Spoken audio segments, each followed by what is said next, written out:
Namaskar. My name is Pankaj Saran and I welcome you to another episode of NatStrat Conversations. We bring you conversations on geopolitics, technology, national security. Thank you for joining us once again. Today, I have a very special guest with me and I am very grateful for his time. Dr. Faizan Mustafa is one of India's most renowned legal scholars and luminaries who has spent almost his entire life devoted to studying law and not only studying law but teaching law. Today, he is the Vice Chancellor of the Chanakya National Law University in Patna, but more importantly, he was the founder Vice Chancellor of the National Law University in Orissa, and very interestingly, the Vice Chancellor of Nalsar University, one of India's best and the most eminent law colleges that has been established in the recent past. He's also taught at the Aligarh Muslim University. He's been a registrar at the AMU. He's written many books. He has authored several tens of articles on constitutional law and different facets, on the personal law, on other kinds of aspects of law. And so we are very lucky and very fortunate that he is in the studio with us today.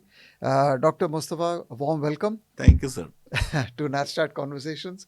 I know that you're a busy man. You live in Patna, Yes, sir. and that you've taken time out to come to the studio. Thank you so much. बहुत बहुत शुक्रिया आपका. Thank you. So I want to begin by asking you, what has been your experience personally? You spent your whole life in the field of law, and you have devoted.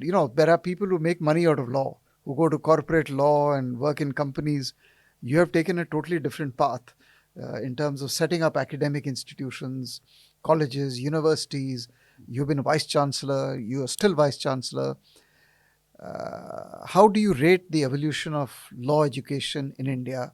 And what has been your own personal journey, challenges that you faced in your younger days, and what challenges do you face today? So, a little bit about your personal life Yeah, that's right. before we start. I was doing history, so I was taught by some of the leading historians, and then I got attracted to law. Uh, as you know that not only in India but even in rest of the world, most of the freedom movements were led by lawyers. So Gandhiji was lawyer. Nehru was not a great lawyer, but people did not mention this fact or weakness of Nehru in their discussions about Nehru. He was a poor lawyer by all means. Patel was a great lawyer. After independence, legal education was allowed as a part-time course. So many people did law along with the MA. It was a 2-year course. So when you had oversupply of lawyers and the rigor was not there, then we ended up with several briefless lawyers. Then Justice Hidayatullah as Vice President and Bar Council of India, they took initiative and they established a full-fledged law university in Bangalore in 1988. Now this was a unique experiment. In no other country in the world we have a full-fledged law university.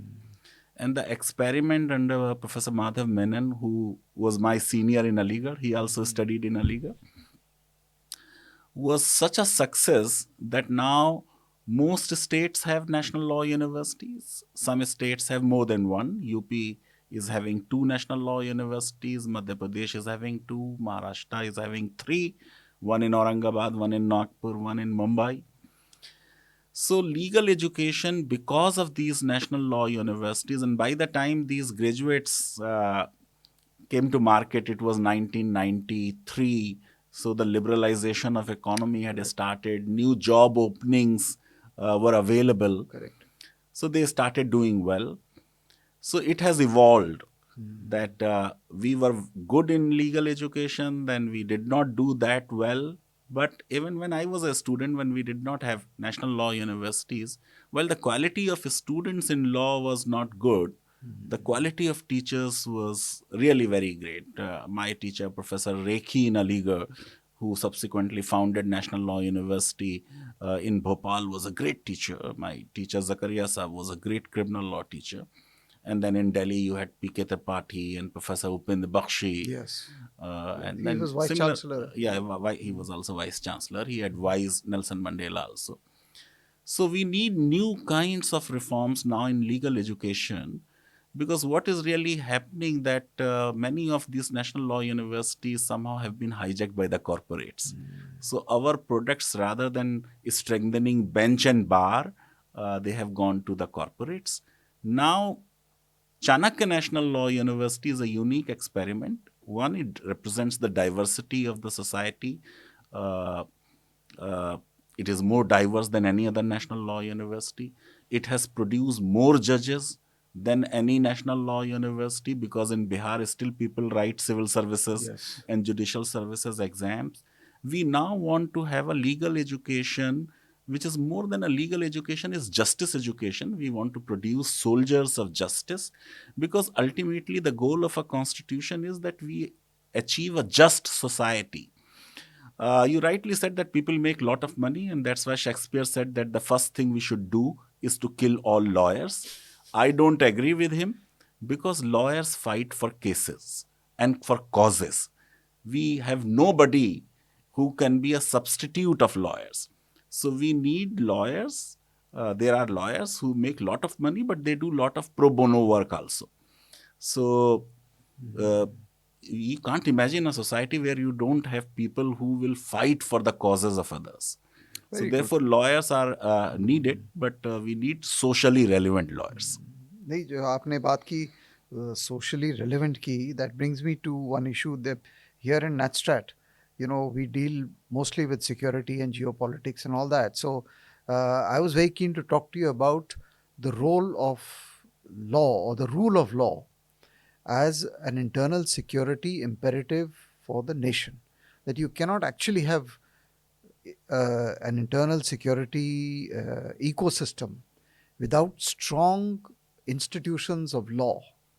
So I want to ask you, over a period of time, how do you see, and what is the challenge you see? What are the challenges that are facing us today? What we should address in terms of making law or the justice system something which a citizen can look up to, and which can guarantee the rights of an ordinary citizen, because then from there, if there is disaffection or alienation in society, then you land up with other kinds of problems.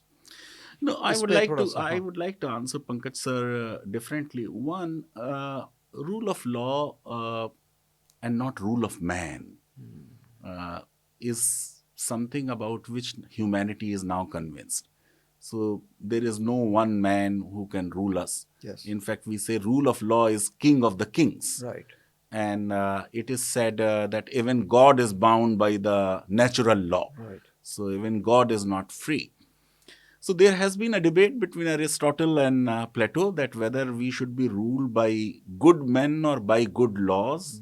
So Plato was of the view that we should get a philosopher king. It is better to get good people. Aristotle was of the view, no, it's better to have good laws. So rule of law is a constitutional ideal, though this term has not been used in our constitution. But still it is the part of the basic structure of the constitution. There is no debate about it. In terms of internal security, many a times many state officials personally feel that rule of law at times ties their hands. There is a judgment from Israeli Supreme Court where their chief justice said that many policemen say that our hands are tied because of law, and therefore we are not able to deal with the problem of terrorism or problem of crimes. Now, theoretically speaking, we need to look at it that when we are talking of this problem of terrorism or crimes, we are talking of one particular branch of law. So there is a civil law, there is constitutional law, we are talking of criminal law. Now, criminal law is an instrument of a state. Here, the might of the state is pitted against a little man who is called an accused. So, on the one hand, there is a state who is making laws. So, what will become crime, what will not become crime, is Correct. decided by one party. Absolutely. Then what punishment will be there is decided by one party. Then who arrest that party? Is investigating agencies, ED, Correct. CBI, etc., are state agencies. Judges are appointed by the Correct. police. The prison administration is a state. So on the one side, you have a very powerful party, prosecution, and on the other side, you have an accused. Now that accused may be Delhi's chief minister or Jharkhand's chief minister, but as an accused, we have seen that he is vulnerable. That is why in criminal law, theoretically speaking, the principles were so made that no one should be punished unless he has really committed crime. That's how that presumption of innocence, that we would start that everybody is Yes. presumed innocent, and the burden is on the other party to prove beyond any shadow of doubt that Correct. this person has committed crime. Correct. The whole idea is that a state does not take advantage of its enormous powers and undue position at litigation. That is the whole idea. Therefore, if two versions of prosecution story are possible, one favoring the accused, other favoring the prosecution, the one favoring the accused is to be accepted. Or if there is a benefit of doubt, it is to be given, because an individual is pitted against the might of the state. Now, what has happened, not only in India, but in the whole world, post 9/11, number of countries passed such kind of laws that they got an opportunity to come up with laws which in a way undermine rule of law and undermine these thumb rules of legality of criminal law. Therefore, instead of presumption of innocence, these laws come up with presumption of guilt, and they say you prove you are an innocent. So there is a difference between the expression rule of law and rule by law. Now, rule by law means you have a power to pass law. You can pass any law. Many of these laws, which even during emergency Mrs. Gandhi brought in, like MISA, for Yeah. instance, and NSA and several other laws, TADA subsequently Congress brought in, then POTA was brought in. The civil libertarians call them black laws. These laws are not treated as part of rule of law regime. They are treated as part of rule by law regime. Most of these laws have also been upheld by the courts. So Indian courts have been helping the establishment and the state if there is a threat to the security of the nation, even though ideally they would not have approved of that kind of law, but in the name of national security, they have upheld it. I'll take the example of sedition. It was only recently when the court said that unless some speech leads to some violence, mere speech would not be sedition. And that's why word sedition is not there in the new Bharatiya Nyaya Yes. Sanhita, but a Yes. more wider kind of similar offense is very much there. The question is whether these laws, which in a way, rather than being tilted in favor of that little man accused, are heavily tilted in favor of the prosecution. For instance, under UPA, bail is not easy to get. Many of these politicians are not able to get bails. Many of the Correct. activists, even student activists, were not able to get the bail. The courts upheld even those conditions. It is only recently that the court said that even in these cases, bail can be granted. But whether any of these laws have helped the object of strengthening internal security? And the answer is no. Why? Because in most of the cases under ED, they are leading in acquittals in about 97%, 94% cases. Really? That's how it is. Two, the situation of the internal security cannot be improved by law alone. Correct. Correct. So, my view has always been that law is not a great agent of social control. You can't be solving problem of internal security by coming up with very repressive, stringent, strong laws. You have to do something else to improve the So, internal security. let me just ask you. You mentioned the new laws. How do you assess those laws? I mean, they have now, of course, now come into force. No, I had welcomed when the committee for reforming Indian Penal Code and CRPC and evidence was made. I had written an article in favor of it. My expectations were high. I am very grateful that I was invited by the Joint Parliamentary Committee and I made a detailed presentation there. There are improvements. More improvements are there in the Bharatiya Nagrik Suraksha Sanhita, this BNSS, which replaced Code of Criminal Procedure. There are some changes in the Indian Penal Code, which has become Bharatiya Nyaya Sanhita, and hardly any significant change in the Indian Evidence Act, which has become Bharatiya Saksha Adhiniyam.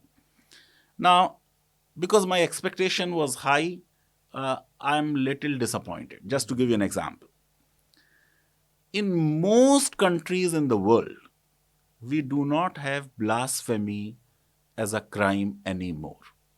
I had Yeah. argued very strongly in my articles and elsewhere also that the time has come when we should decriminalize blasphemy.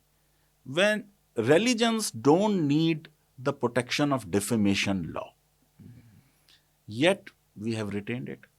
Similarly, criminal defamation. Yes, that's another big I, issue. I, I believe that the Supreme Court judgment on criminal defamation needs a review. Supreme Court itself probably sometime would be inclined to have a relook at it. If somebody really feels that he has been defamed, let him use the civil justice system. What has really happened that there is a kind of a death of a civil justice system which people believe does not exist. This is wrong. Criminal justice system is an exception. It is to be rarely used. We are overusing our criminal justice system. Then there were problems within our Indian Penal Code on number of issues. For instance, the difference between murder, which is culpable homicide amounting to murder, culpable homicide not amounting, about which the drafters of penal code had said it is the weakest part of the code. We did not improve it. Then merely just because we say that the offenses against women will now come first, we can't be saying that that means that we are attaching more importance to offenses. Whether it is the last section of a code or it is the first section of the Yeah, code, it's in it the really code. makes no difference. So there could have been more radical changes. There could have been more to come out of what the Honorable Prime Minister has rightly said from the colonial Yes. mindset and made our laws, I had written it in my articles, compatible with the constitutional vision. And along with these three laws, I very strongly feel that the Police Act should have also been Yeah. drastically amended. Yeah. So now that you have taken the discussion to the constitutional vision, I want to get down to another straight question with you about the vision of India as a nation. And the constitution was supposed to be a kind of a guarantor of that vision. And that vision was that India would be founded on the basis of its diversity, plurality, different cultures, languages, etc. So, as someone who's risen through and from a kind of a minority background and risen all the way up to the top, how do you see the current situation with regard to the mainstreaming and integration of all sections of Indian society? And particularly, we were discussing outside the mood among, let's say, your students or Muslim youth in India. How do you assess their sentiment today, and what more should we do to promote integration and to ensure that we do not drive youth towards radicalization and therefore extremism and terrorism? Give me a few minutes. First, what is a constitutional vision? So now, if you look at the preamble, I look at preamble differently. I say, in the first line, the identity of the nation is described. So, what is the identity? We are a sovereign, secular, socialist, democratic republic. And mind it, when word secular was not there, Yes. In 1973, then Supreme Court said in Keshavanand Bharati that Yes. it is the basic structure. Correct. So whether you have a word or you don't have a word, it doesn't make a difference. I just told you that rule of law is not there, but it is a part of basic structure. Federalism is not there, but it is a part of basic structure. And that's a number of times when petitions were moved in the Supreme Court for the deletion of words secular and socialist, the court said not needed. We are a secular nation, we are a socialist nation. Our socialism is different, our secularism is also different. Correct. So identity of nation is first. Then it tells us what are the entitlements of citizens.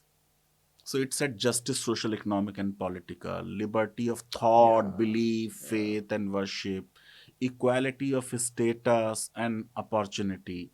These are entitlements. And then it says that there is a goal which we need to achieve. There is a constitutional goal, and there is only one goal, and that will answer your question completely. It says, if you give these entitlements, justice, social, economic, and political, equality of status and opportunity, liberty of thought, belief, faith, and worship, then you will achieve and you assure the dignity of individual. Then you will achieve the constitutional goal of fraternity. The goal of a constitution is only one: fraternity, the brotherhood and sisterhood, bandhutva, bhaichara ho. That is a goal. And that goal can be achieved if you give these entitlements and you assure the dignity of individual. Honorable Prime Minister has repeatedly said diversity is India's strength. Yeah. Now, if it is our strength and we believe in heterogeneity, then you need to look that the Constitution manages diversity. It has provided a scheme of management of diversity. It is in furtherance of that scheme of management of diversity that what we have done, since you are from foreign services, our neighbors have failed in doing. We have presented a perfect model of diversity management of our constitution. We have said, well, in terms of democracy, of course, the majority will have the right to decide who will rule the country.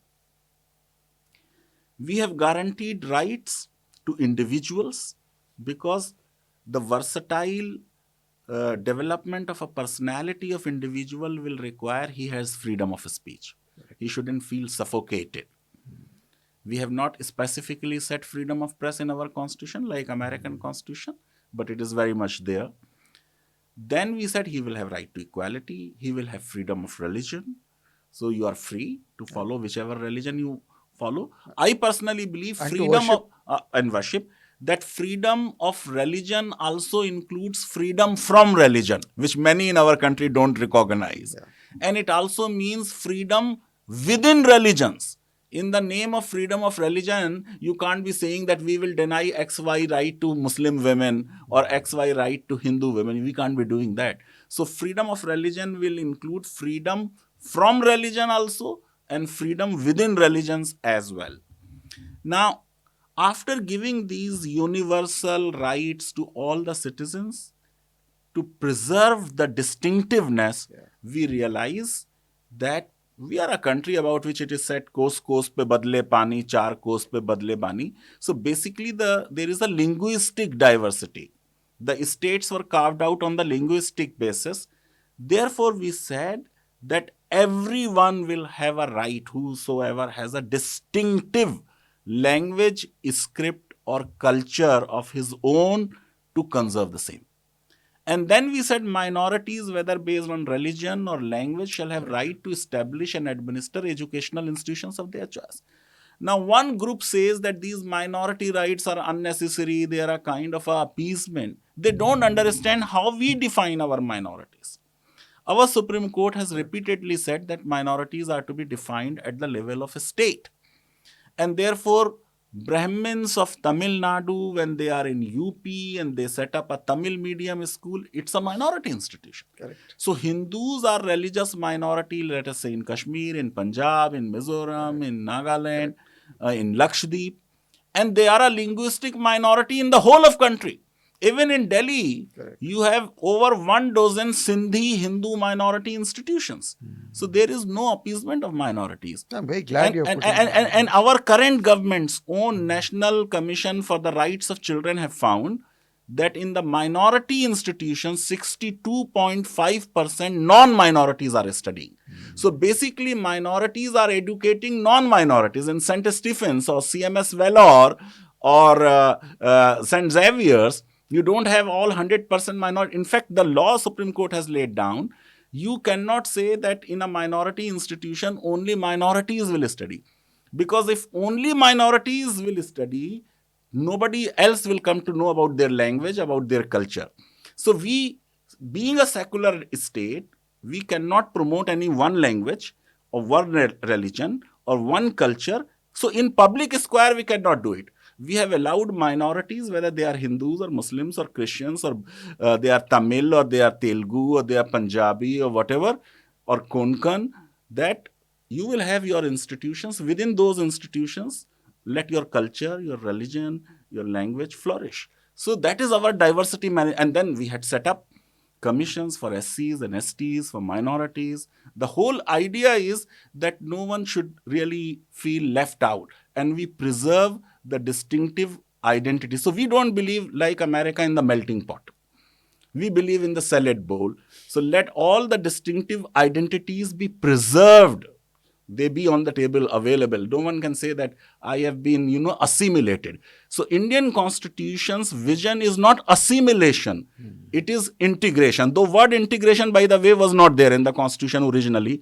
It came from same notorious 42nd Amendment which brought in secularism. So, very powerfully put.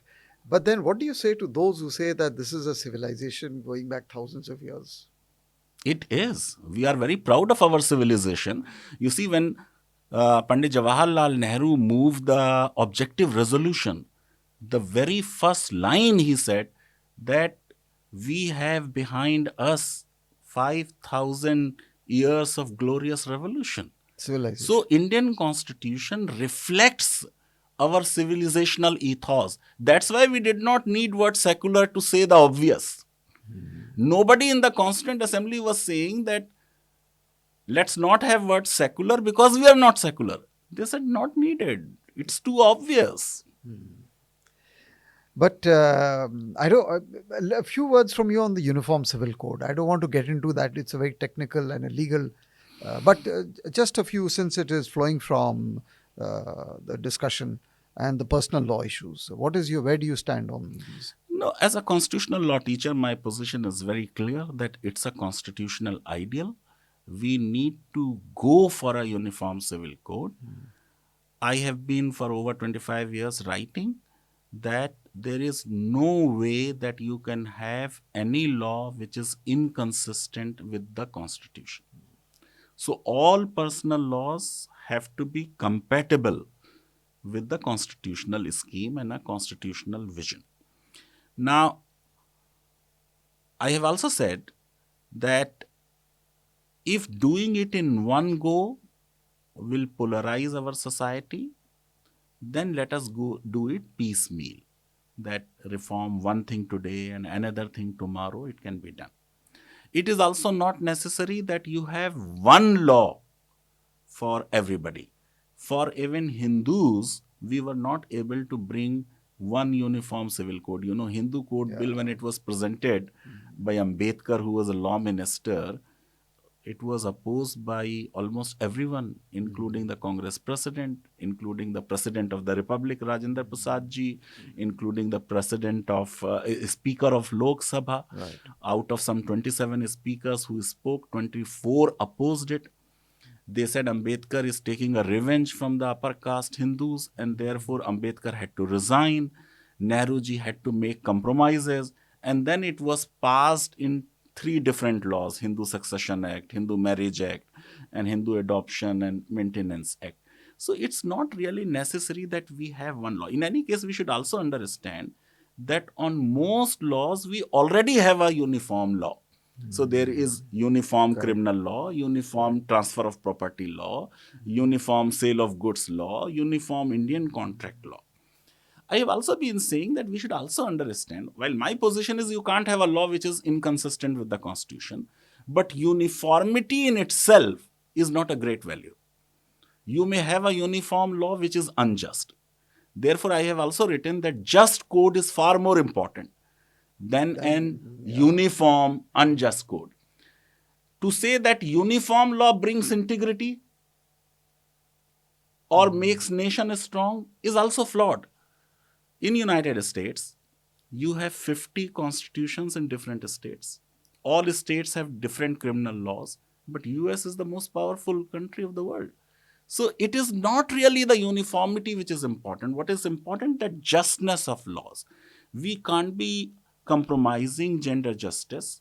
We can't be undermining the principles of equality, both formal equality as well as substantive equality. And we need to go through the similar process what we did about the Hindu law. Now, for Hindu law in 1941, we constituted an expert committee.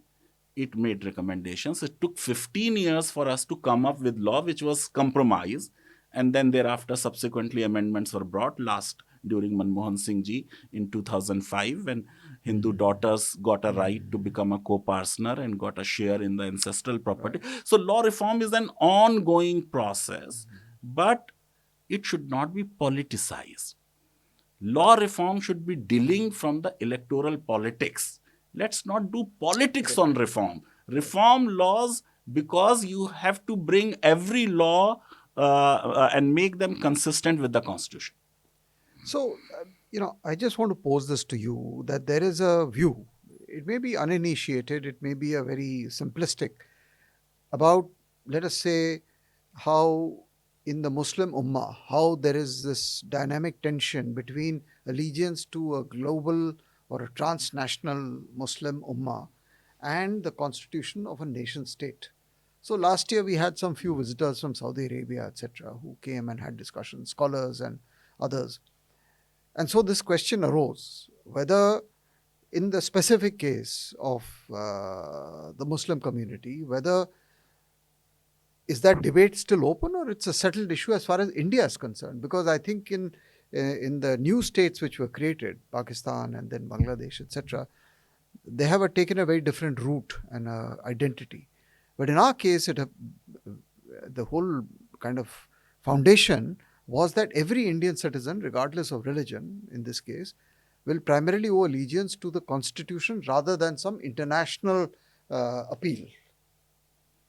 You see, in terms of beliefs, Hmm.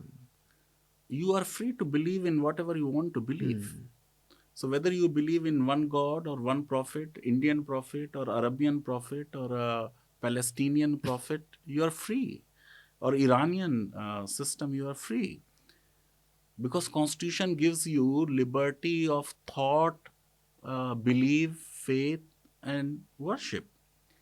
But today, not only in India, but you go to any country, the supreme law of that country will not be any religion.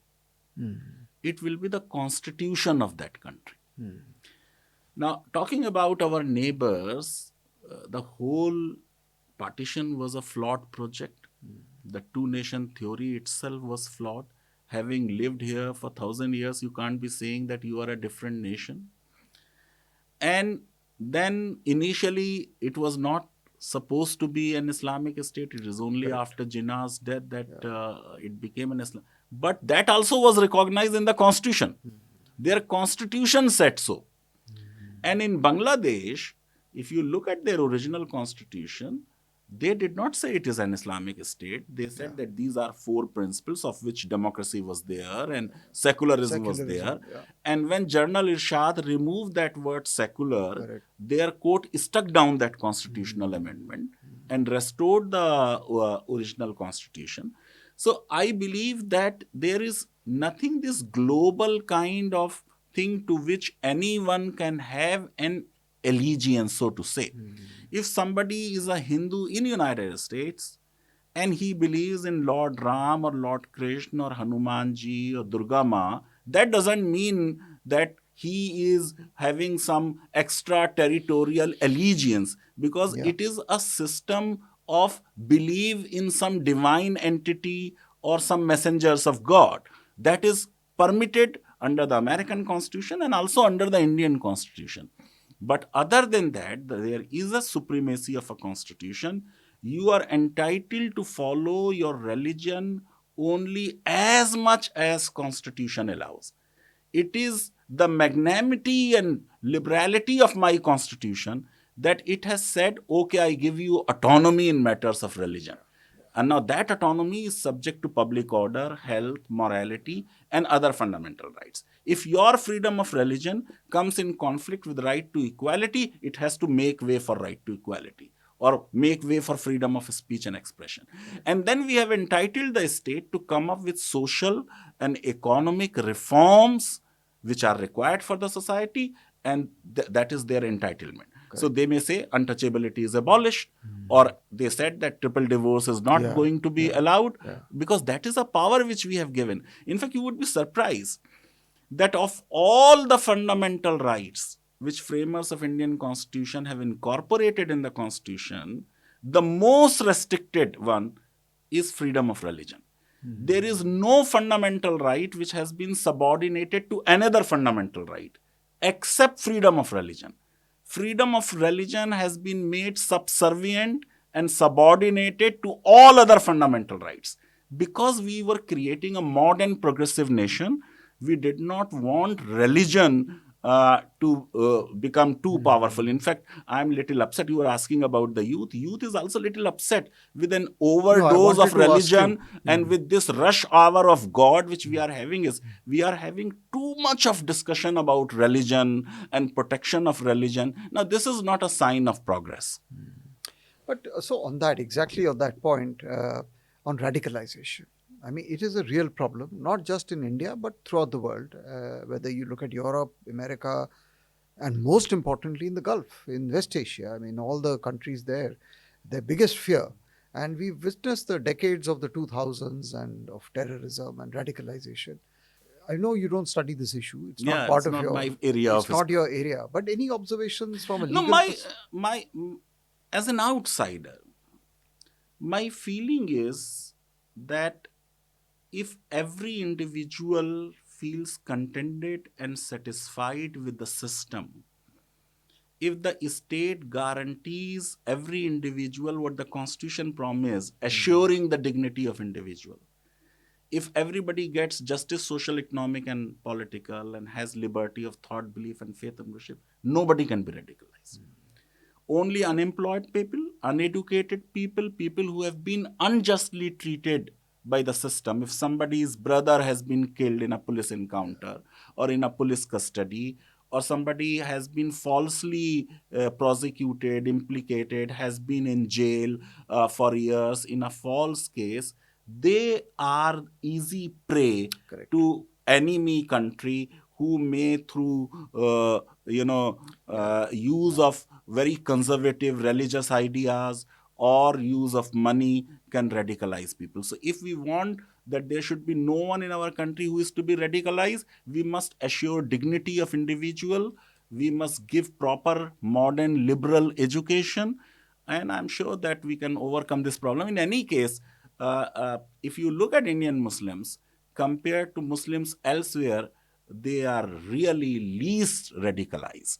If No, you that is look at true. the number, Yeah. so because Indian Muslims have huge faith not only in the Indian state but in the majority community, because the majority community has been standing up for their rights. If you look at any issue about Muslims, there will be fewer Muslim voices which will advocate a Muslim cause, and you will have a massive, overwhelming Hindu majority voices of Hindu liberals and moderates who will stand up. You see, that is why, if you look at some of the statements made by the current leadership, they blame the Congress for the partition of the country. And they say that this idea of a two nation theory was flawed in all ways and all senses. But you know, the other problem, of course, what we deal with, not you, is the use or the export of a certain brand of Islam or radical ideology into the country from adversaries who are trying to play upon the fault lines which exist in India. I mean, it's not a secret. So they're trying to increase the fault lines, the gaps, and then prey upon them, and that, of course, is a constant threat. So, No, they may, but they won't succeed if all our citizens feel fully empowered, fully entitled, not discriminated, not humiliated. Some of the politicians at times mm, talk of hate, talk of othering. We have to avoid yeah, that, yeah, because by doing that you make the task of external agencies who want to radicalize people here much easier. correct, correct. No, thank you so much, Dr. Mustafa. This is a fantastic discussion. But I had many more questions to ask you, but we are running out of time. I just wanted to last question the judiciary, the state of the Indian judiciary. I mean, access to justice by the bottom of the ladder, the lowest rung, is an issue, right? I mean, it's something which is agitating everyone. A lot has been written about and so on. So, is there any hope of improvement, of redressal, or because unless you do not have a justice system which delivers justice fast and impartially, it will affect every other aspect of your life. And with Correct, this, we can. correct. No, one, I would say that Indian judiciary's track record has been quite impressive. Our judgments are quoted in European courts, even in Canada and South Africa. By and large, people look up to Indian Supreme Courts. There have been times and judgments where the critics say that our court became more executive minded than the executive itself. Correct. It happened during emergency for cases like ADM Jabalpur. It also happened in the recent past. But in terms of access to justice, we need to make sure that the judge population ratio is good. We have a very poor judge population ratio. So unless we appoint more judges, we won't be able to improve access to justice. Two, I believe that even of the existing vacancies, about 25%, 30% vacancies all the time remain vacant, which is not good, both in the subordinate district courts as well as in the high courts. And thirdly, I believe that as such, we are passing laws without doing any auditing in terms of a law, that how much litigation it would lead to.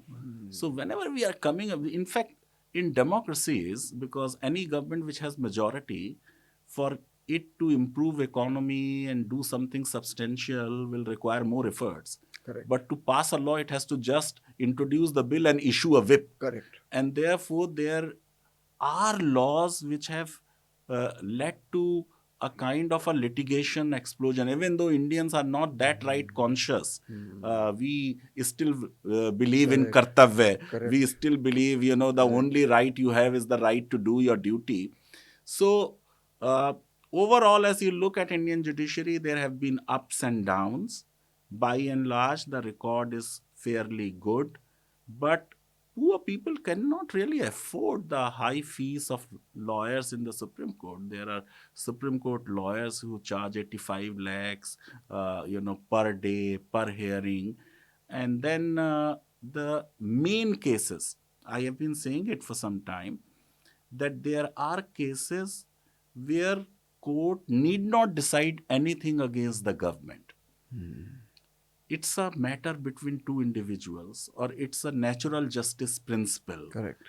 Say, for instance, if there is a very clear case that the husband was part of a selection committee and selected a wife or changed the composition, a basic natural justice violation, the jurisprudence is clear. Even in such cases, if the past precedents are not followed, or uh, on the smallest of cases, they end up in the why district courts are not granting bail. Now, for a few Delhi riots cases, Supreme Court for last almost 2 to 3 months is having long hearings for bail. Had the lower courts done their job, the matter would not have reached the court. So I believe we need more judges. We need simplification of our laws also. The Honorable Prime Minister had number of times has said that laws be drafted in plain language. That's right. And we have to massively encourage arbitration and mediation. Now, what is really happening? That we are emphasizing arbitration, but only the corporates are doing arbitration. And how do they do arbitration? That law of Singapore will apply, law of Frankfurt will apply, law of London will apply, and the venue will be Singapore, London, Frankfurt, and judges in arbitration, as you know, the arbitrators are picked up by the parties. So for the rich and corporates, we are saying you pick up the venue, pick up the judges, and pick up the law. And for the poor people, even this is one of the perspective on uniform civil code, we are saying that you will not get even divorce unless you get it judicially done. I think we should not overburden our courts with more and more cases. I'm very strong believer that most of the matrimonial matters should be settled outside the judicial system by the parties appointed arbitrators or mediators. Now the government has passed a mediation law. I'm sure it will have some positive effect in improving access to justice. Well, that was fantastic. I think a crash course in law and very conceptual and very fundamental issues which affect the country more than what a common man would realize. I think some of the issues you've raised and the insights you've given are extremely useful, powerful. Thank you so much, So much. Pleasure was Mustafa entirely Saab, mine. for coming all the way and spending your time. And wish you all success and all power to your elbow as you continue on this fantastic journey of teaching generations of Indians on law, looking at law reform, and all these other bigger issues of constitutional law and so on. Thank you very Thank much. you very much. Thank you. Dear listeners, thank you very much for joining us in this conversation. It was a different conversation from the kind we have brought to you earlier, but what Dr. Mustafa has brought out before us is the complexity of law, how important law is for the governance of the nation and therefore for the security of the nation. Please do continue joining us in our future episodes. Till then, goodbye and namaskar.